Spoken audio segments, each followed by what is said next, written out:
धीरे धीरे जैसे इनको अपनी हार समीप दिख रही है, ये बौखलाहट है। अभी तो 5वां ही चरण हुआ है ना। और अगर इस बार पूरा एनडीए मिलकर इतिहास में सबसे बड़ी संख्या के साथ केंद्र में सरकार बनाता है, तो उसमें भी किसी को आश्चर्य नहीं होना चाहिए। 300 से 315 तक का आंकड़ा हम लोग पार कर चुके हैं। पनोरमा ग्रुप, जो सोचता है वो करता है।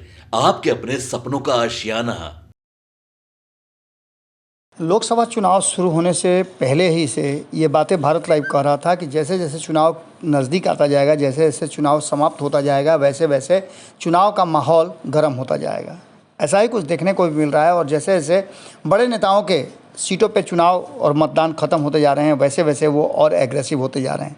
ऐसा ही कुछ देखने को मिला जब चिराग पासवान के हाजीपुर में मतदान हो गया और इस बार उन्होंने ये दावा किया है कि जो रिकॉर्ड बना है, जो अधिक मतदान हुआ है, वो कहीं ना कहीं नया परिणाम लेकर के आएगा। लेकिन इसके साथ साथ आपको बता दें, चिराग पासवान ने एक बड़ी बात कही है। जब वो चुनाव प्रचार के दौरान एयरपोर्ट पर पत्रकारों के सवालों का जवाब दे रहे थे, तो उन्होंने साफ तरीके से कहा कि सब कुछ लगभग क्लियर हो गया है और अगर कांग्रेस की अगुवाई वाली इंडिया गठबंधन पिछले से भी खराब प्रदर्शन करे तो इसमें कोई अतिशयोक्ति नहीं होगी।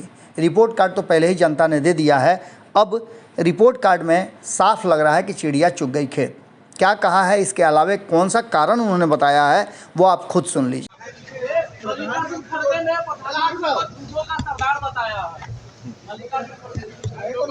जैसे जैसे चुनाव के चरण बीतते जा रहे हैं, पहले तो इनके पार्टी के दूसरे नेता थे, अब स्वयं राष्ट्रीय अध्यक्ष कांग्रेस के जिस तरीके की से भाषा की मर्यादा को भूल रहे हैं, ऐसे में ये बात प्रमाणित होती है कि रुझान इनके पास भी पहुंच रहे हैं। पता इनको भी चल गया है कि 5 सीटों में कितनी बुरी तरीके से ये लोग चुनाव हार रहे हैं। हम लोग इन 5 चरणों में जिस तरीके से मतदान हुआ है, 300 से 315 तक का आंकड़ा हम लोग पार कर चुके हैं। अब 25 तारीख वाला और 1 तारीख वाला मतदान, इसमें हम लोग यकीनन 400 का भी आंकड़ा पार करेंगे। और अगर इस बार पूरा एनडीए मिलकर इतिहास में सबसे बड़ी संख्या के साथ केंद्र में सरकार बनाता है, तो उसमें भी किसी को आश्चर्य नहीं होना चाहिए। और कांग्रेस अपने ऑल टाइम लो पर अगर जाती है, तो उसमें भी किसी को एतराज़ नहीं होना चाहिए। ऐसे में ऐसी भाषा का इस्तेमाल सिर्फ इसीलिए हो रहा है क्योंकि अब वो बौखलाहट उनके अंदर भरती जा रही है।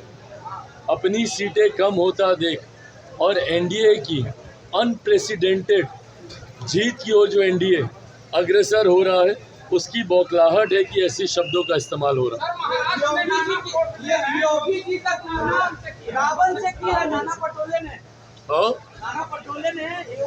ये पुनः उसी का दूसरा उदाहरण है जो अभी हम बोले हैं। जिस तरीके से कांग्रेस के राष्ट्रीय अध्यक्ष किए हैं, उसी तरीके से उसका ये दूसरा उदाहरण है। धीरे धीरे जैसे इनको अपनी हार समीप दिख रही है, ये बौखलाहट है। अभी तो 5वां ही चरण हुआ है ना, अभी 6ठा वाला होने दीजिए 25 तारीख को, उसके बाद इनकी भाषा देखिएगा। और 4 तारीख से पहले तमाम मर्यादाएं खो देंगे क्योंकि इनको अपनी हार स्पष्ट दिखाई देगी। पनोरमा ग्रुप, जो सोचता है वो करता है। अगर ये वीडियो पसंद आई और वह बिहार के राजनीति और बिहारियत से सरोकार रखेनी तो सब्सक्राइब बटन दबा के चैनल के सब्सक्राइब कर ली। ओजे एगो घंटी बा, ओकरा बटन दबा देला से कुल सटीक और मारक खबर रुआ मुफ्त में मिल जाई। अगर रुआ पत्रकारिता के हमनी के नया प्रयोग में सहयोग कर चाहतानी तो ज्वाइन बटन दबा दी। पेटीएम नंबर नोट कर ली 9386816700। धन्यवाद।